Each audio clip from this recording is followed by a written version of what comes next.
Hello student, कक्षा 12 राजनीति विज्ञान। आज हम पढ़ रहे हैं सामाजिक आर्थिक न्याय और महिला आरक्षण। ये चैप्टर वैसे तो हम पूरा ही ऑलरेडी पढ़ चुके हैं। सामाजिक न्याय की बात हमने कर ली थी, सामाजिक समानता सिमिलर है सामाजिक न्याय से। आर्थिक समानता की बात हमने की थी, आर्थिक न्याय सिमिलर है वैसा का वैसे एज इट इज है। और सामाजिक व्यवस्थाओं की बात करें तो पूरे मूल अधिकार हमने पढ़ लिए, वो सब एज इट इज रिपीट होना है। महिला आरक्षण की बात हम यहाँ विशेष तौर पर अलग से करेंगे, जबकि महिला को क्या मिलना चाहिए, किस प्रकार से भेदभाव हो रहा है, ये सारी चीज़ें हम पढ़ चुके हैं। तो ये चैप्टर केवल एक रिवीजन के तौर पे हमारे यहाँ होना है। चैप्टर का नाम है सामाजिक आर्थिक न्याय और महिला आरक्षण। सबसे पहले हम सामाजिक न्याय की बात करते हैं। भारत के संविधान के भाग 4 आप जानते हैं नीति निर्देशक तत्वों से संबंधित है। हमने 3 भाग पढ़े थे, मोस्टली 22 भागों में से तीसरा भाग मूल अधिकारों से संबंधित था, जिसमें 12 से 35 तक मूल अधिकार थे। इसके बाद हमने पढ़ा 36 से 51 तक राज्य के लिए मार्गदर्शक नीति निर्देशक तत्व जो आयरलैंड से लिए गए थे, और बेसिकली राज्य के डेवलपमेंट पर फोकस इन्हीं के द्वारा किया जा रहा है। इसके बाद हमने 51 ए में पढ़े मूल कर्तव्य जो बाद में जोड़े गए थे, और ड्यूटीज भी बहुत ज़रूरी हैं। इस प्रकार से 4 ए में हमने पढ़े थे मूल कर्तव्य। ऐसे करके 3 भाग हमने पढ़े, 3 भाग 4 और 4 ए। इस प्रकार से हमने 4 भाग हमारे सिलेबस में पढ़े हैं। इसमें भारत के संविधान में सामाजिक आर्थिक न्याय और महिला आरक्षण से संबंधित क्या क्या दिया गया है, ये हम डिटेल से पढ़ेंगे। सबसे पहले हम इंट्रोडक्शन करते हैं, सामाजिक न्याय होता क्या है। सामाजिक न्याय का मतलब है बिना किसी भेदभाव के, बिना किसी जातीय, क्षेत्रीय, भाषा, लिंग, वर्ण, संप्रदाय के एक दूसरे का विरोध ना किया जाए और सबको आगे बढ़ने के समाज में अवसर दिए जाएं, भेदभाव ना हो, तो क्या कहलाता है, सामाजिक न्याय कहलाता है।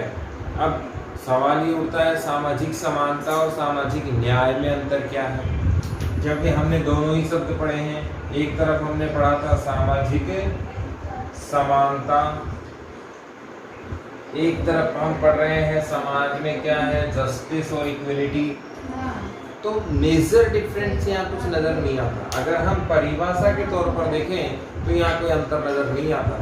सामाजिक समानता का मतलब होता है समाज में सभी क्या होंगे, इक्वल होंगे, कानून के आधार पर इक्वल होंगे, समाज में किसी प्रकार का कोई भेदभाव नहीं होगा। ये सारी चीजें किसको दर्शाती हैं, समानता को दर्शाती हैं।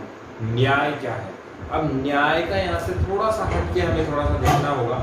न्याय जो हमने प्रकृति से मिला है और जो हमें कानून से मिला है, उसमें भेदभाव नहीं होना चाहिए। कानून 2 प्रकार के हो सकते हैं, प्राकृतिक व्यवस्था हो सकती है और मानव निर्मित व्यवस्था हो सकती है, और दोनों ही व्यवस्थाओं में समानता होनी चाहिए। ये क्या कहलाएगा, न्याय कहलाएगा। सामाजिक व्यवस्थाएं वे होती हैं जो हमारे द्वारा बनाई गई है, परंपरा है, रीति रिवाज है, और भी बहुत सारे सोशल एक्टिविटीज हैं। ये सब किस में आती हैं, सामाजिक व्यवस्थाओं में आती हैं। हम दोनों चीजें पढ़ रहे हैं, सामाजिक समानता हमने पढ़ी, सामाजिक न्याय हमने पढ़ा। सामाजिक समानता एक छोटा विषय है, सामाजिक न्याय एक महत्वपूर्ण बड़ा बिंदु है। सामाजिक न्याय का मतलब है जांच से बाहर कर देना अन्याय है। किसी को घोड़ी पर नहीं बैठना, किसी को पगड़ी नहीं पहनने देना, किसी की पद प्रतिष्ठा को नुकसान पहुंचाना, सब किससे संबंधित है, सामाजिक न्याय से संबंधित है। आगे बढ़ने के अवसर ना देना, किसका संबंध है, समानता का है। भेदभाव करना समानता है, जाति सूचक शब्द समानता है। तो ये अंतर करना बड़ा टेढ़ा है, और हमारे सिलेबस में कहीं इसको डिफाइन नहीं किया गया है कि 2 टाइप ऑफ डिफरेंस, या यूँ कहें इक्वलिटी और जस्टिस में डिफरेंस करना हमें नहीं करना है। इसको बस समझने के लिए कि न्याय क्या है, सामाजिक न्याय क्या है और सामाजिक समानता क्या है। सामाजिक न्याय का मतलब हुआ समाज में जो अधिकार है आपके, समाज में जो आपके राइट्स हैं, समाज जो आपको चीज़ देता है, चाहे वो प्राकृतिक हो चाहे वो कानूनी हो, दोनों के उल्लंघन होने पर आप किसकी मांग कर सकते हैं? न्याय की मांग कर सकते हैं, जबकि समानता हमने बहुत डिटेल से पढ़ी है। जैसे फॉर एग्जाम्पल मैंने आपको विवाह पर घोड़ी पर बैठने की मांग आपके सामने रखी, पगड़ी बांधने की बात मैंने कही। बहुत सारे इश्यूज ऐसे हैं जो समाज में पद प्रतिष्ठा से जुड़े होते हैं, प्राकृतिक अधिकारों से जुड़े होते हैं, कानूनी अधिकारों से जुड़े होते हैं। किससे संबंधित होते हैं? सामाजिक न्याय से संबंधित होते हैं। तो मेरे हिसाब से आपको सामाजिक न्याय बहुत अच्छे से समझ में आ गया होगा। अब सामाजिक न्याय की मांग उठी क्यों? सामाजिक न्याय की मांग इसलिए उठी क्योंकि सामाजिक व्यवस्थाओं में कहीं न कहीं क्या थी? प्रॉब्लम्स थी। हमारे यहाँ क्या व्यवस्थाएं थी? सांप्रदायिकता थी, जातीय हिंसा थी, क्षेत्रवाद था, भाषावाद था और भी बहुत सारी चीजें थी। ये दोनों टॉपिक अलग हो गए। मोस्टली जो सांप्रदायिकता थी ये कहीं न कहीं धर्म आधारित थी, जाति आधारित थी और ये कहीं न कहीं हिंसा में बदल जाती थी, जिस कारण हमारे यहाँ सामाजिक न्याय की मांग उठने लगी। पहले के समाज की यदि हम बात करें तो हमारे समाज की संरचना बहुत अजीब होती थी।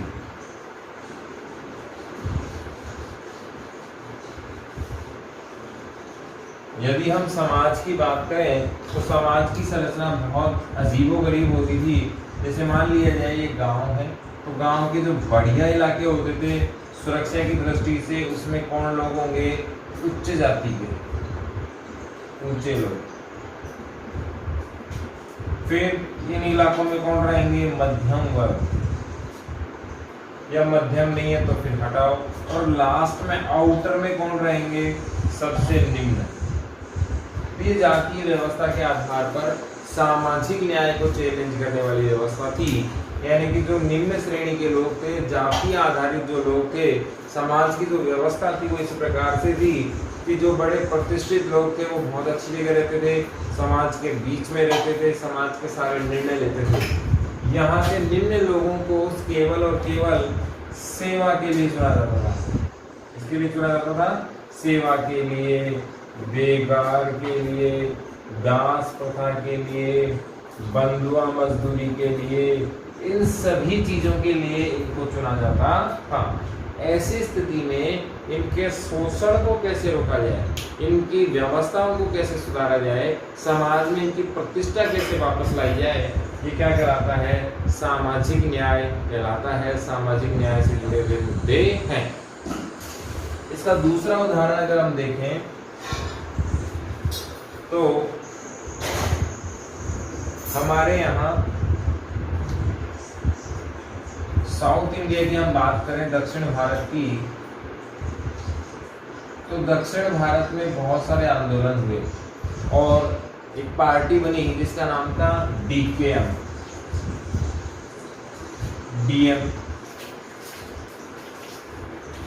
डीएमके। उसका फुल फॉर्म था द्रविड़ मुनेत्र कज़गम। इनकी जो बेसिक चीजें थी वो हिंदी का विरोध था, ब्राह्मण संस्कृति का विरोध था। इन्होंने माना कि पूरे देश में कहीं ना कहीं ब्राह्मणवादी संस्कृति चल रही है, यानी कि जो ब्राह्मणों ने सिखाया वही चल रही है। हमारे यहाँ सभ्यता में ये निश्चित किया गया कि ब्राह्मण सबसे उच्च कुल के लोग हैं, पढ़े लिखे लोग हैं और यही सभ्यता को चलाएंगे। तो कहीं ना कहीं दलितों को सिस्टम से बाहर करने के प्रयास किए गए और इस दक्षिणी भारत की इस विचारधारा को फिर आगे बढ़ाया गया और ये कहा गया कि पूरे भारत में दक्षिण भारत का इतिहास कहीं न कहीं पीछे रह गया है, कहीं ना कहीं बहुत ज़्यादा। इसके अलावा भी बहुत सारी पार्टियों ने रूढ़िवादी विचारधारा का विरोध किया। समाज की कौन सी विचारधारा? रूढ़िवादी विचारधारा का क्या हुआ? विरोध हुआ। इसमें बहुत सारे विद्वान हैं, महात्मा गांधी, अंबेडकर और भी बहुत सारे विद्वान हैं जिन्होंने समाज में समानता की बात कही, न्याय की बात कही, अधिकारों की बात कही।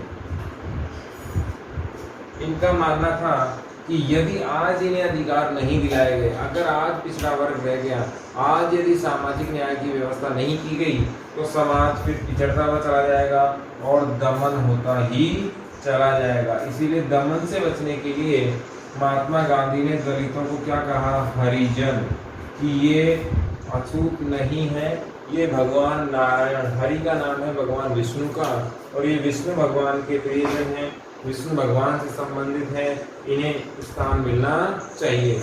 और वास्तव में देखा जाए तो जातीय आधार नहीं होना चाहिए।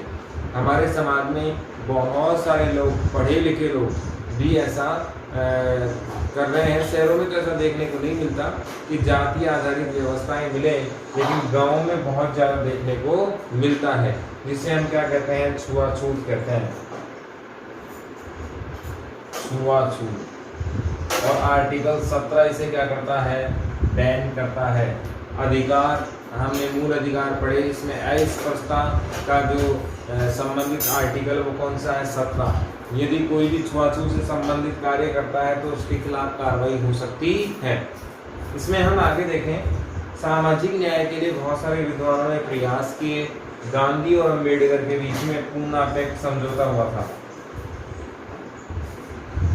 पूना पैक्ट समझौता हुआ था 1932 में। आपको हल्का सा ये भी याद रखना है। हम बात कर रहे थे सामाजिक न्याय की, सामाजिक न्याय की इसमें आगे और देखें तो मूल जीवन की यदि हम बात करें, आम जीवन की बात करें, तो बड़ा दयनीय स्थिति इनके साथ होती थी। जैसे सामान्य जीवन की हम बात करें, सामान्य जीवन की बात करें तो इसमें जल सबसे ज़्यादा जरूरी है, भोजन सबसे ज़्यादा जरूरी है। जल सामूहिक होते थे, जल के स्रोत कैसे होते थे, सामूहिक होते थे, और इन स्रोतों का इस्तेमाल दलितों के लिए निषेध था। मंदिर, बड़े लोगों के घर,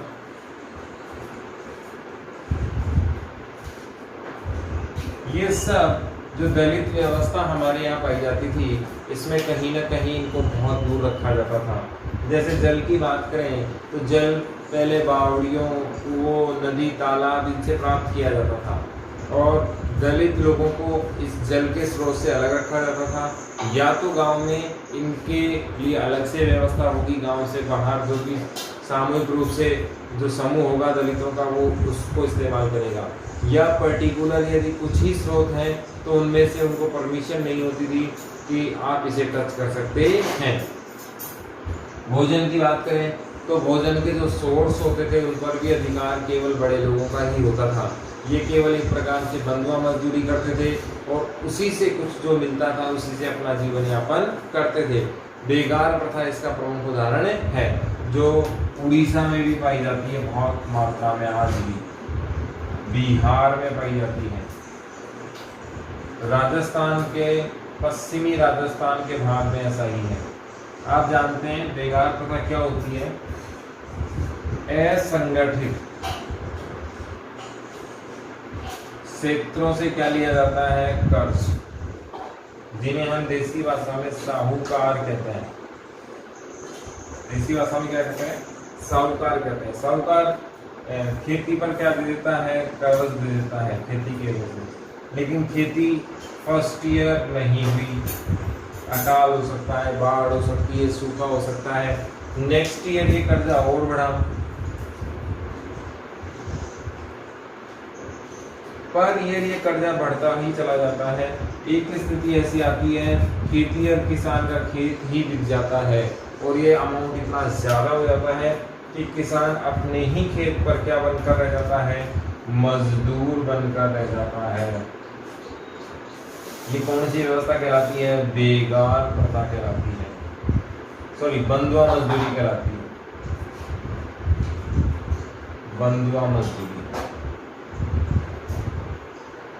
असंगठित क्षेत्र कौन से होते हैं, साहूकार हैं, गांव में बहुत सारे लोग हैं, ये सब किस में आते हैं, असंगठित क्षेत्र में आते हैं। और असंगठित क्षेत्र कहीं ना कहीं असंगठित क्षेत्रों में ही ये अपना लोन वगैरह देते हैं। लोन किसान अपनी खेती पर लेगा। खेती आप जानते हैं भारत में मानसून आधारित है, हो भी सकती और नहीं भी हो सकती।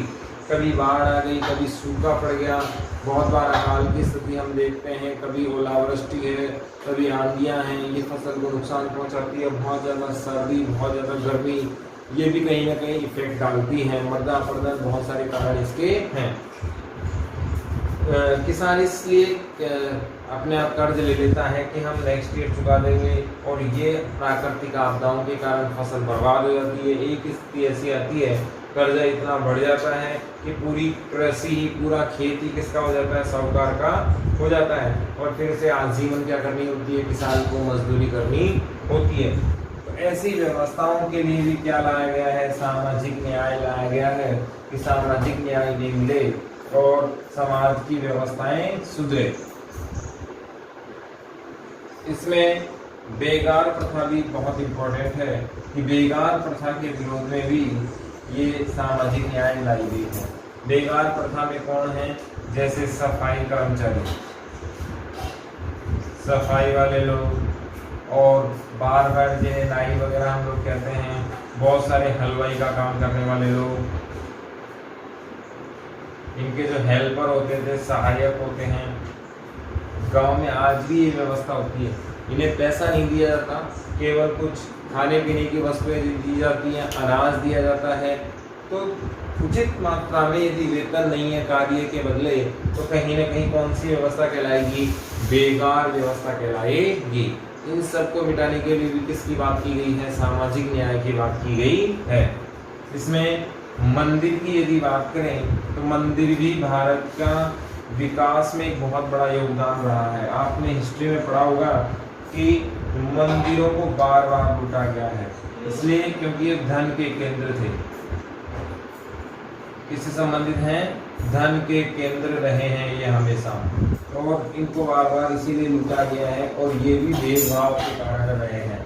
इसमें एक वर्ग उच्च और एक वर्ग निम्न, लेकिन निम्न को कभी भी इसमें परमिशन नहीं मिली। बहुत सारे मंदिरों की कहानी अगर हम देखें, तो दलितों के लिए ये नो एंट्री जोन ही रहा है, इनको परमिशन नहीं मिली। तो समाज को कहीं ना कहीं बांटा गया। इन सभी व्यवस्थाओं को रोकने के लिए, इन सभी व्यवस्थाओं को सही मात्रा में एक सुसंगठित शासन के रूप में, सुसंगठित समाज के रूप में लाने के लिए ये सारे प्रयास किए गए। यही क्या है, सामाजिक न्याय है। भारतीय समाज सबसे पहले वर्ण व्यवस्था पर आधारित था। भारतीय समाज सर्वप्रथम किस पर आधारित था, वर्ण व्यवस्था। वर्ण व्यवस्था से क्या बनी, जाति, और जाति का आधार था कार्य। जो जैसा कार्य करता था वैसी ही क्या बन गई, जाति बन गई। फिर जाति का भ्रंश रूप आया, जाति में दिक्कत आई, और ये आया रूढ़िवाद के कारण, और यहाँ से असमानता स्थापित हुई। इसका प्रमुख कारण ये भी था, जो यहाँ पर शासक आए, इन्होंने अपना लाभ देखा। जैसे अंग्रेजों की बात करें, तो अंग्रेजों का प्रसिद्ध नारा था, फूट डालो राज करो, फूट डालो राज करो। ये पॉलिसी थी किनकी, अंग्रेजों की। तो ये भी कहीं ना कहीं सामाजिक न्याय को हमारे यहाँ प्रॉब्लम क्रिएट करता है। हमारे यहाँ कौन सी व्यवस्था थी, वर्ण व्यवस्था थी, और इस वर्ण व्यवस्था में कितने वर्ण पाए जाते थे, 4 वर्ण पाए जाते थे, और चारों के अलग अलग कार्य होते थे। वैश्य है, शूद्र है, अपने क्षत्रिय है, और ये सब अपने अलग अलग कार्य करते थे। इस व्यवस्था के बाद जो नई व्यवस्था आई, वो कौन सी आई, अपग्रेड वर्जन, जातीय व्यवस्था आई। और जाति बनने का कारण था कार्य। जिसने जैसा कार्य किया वो जाति उसी से बनती चली गई। जैसे किसी ने थोड़ा छोटा काम किया, उसको दलित कह दिया गया, थोड़ा अच्छा किया तो उससे ऊपर वाला, फिर उससे ऊपर वाला। जिसने जैसा कार्य किया उसकी जाति वही बन गई। फिर इसका राजनीतिकरण हुआ, सामाजिकरण हुआ, फायदे की राजनीति देखी गई। तो इसमें क्या आ गई, रूढ़िवादिता आ गई। और रूढ़िवादिता ने कहीं न कहीं व्यवस्थाओं को आगे बढ़ाया। इसमें असमानता आ गई, शासक वर्ग है अपने लाभ देखने लग गए, राजनीतिक अप्रोच को देखने लग गए। बहुत सारे शासक आए, अंग्रेजों ने कहा फूट डालो राज करो की नीति का नारा दिया। अंग्रेज अच्छे से जानते थे कि सामाजिक न्याय, सामाजिक समानता, सामाजिक एकता यदि आ गई तो हम राज नहीं कर सकते। इसीलिए इन्होंने भारत के समाज के संगठन को तोड़ने का कार्य किया और ये संगठन बहुत आसानी से टूटता भी चला गया क्योंकि हमारे अंदर एकता नहीं थी। यहाँ पर हमारा सामाजिक न्याय से संबंधित बिंदु होता है समाप्त।